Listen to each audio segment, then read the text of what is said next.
ครับคุณผู้ชมครับกลับเข้ามาสู่รายการสดนะครับกับการแข่งขันรถยนต์ทางเรียบที่ใหญ่ที่สุดในเมืองไทย Thailand Super Series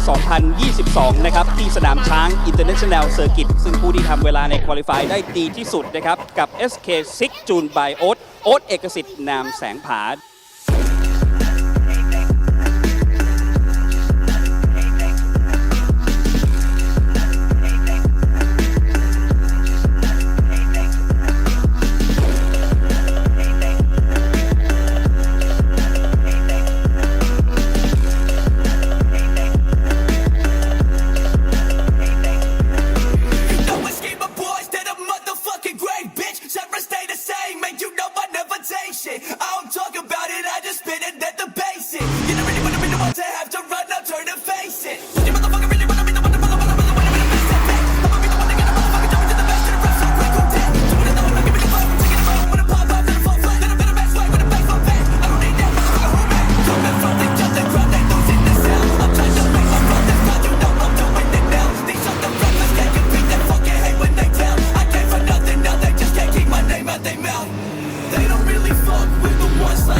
มีแรงไหมเนี่ย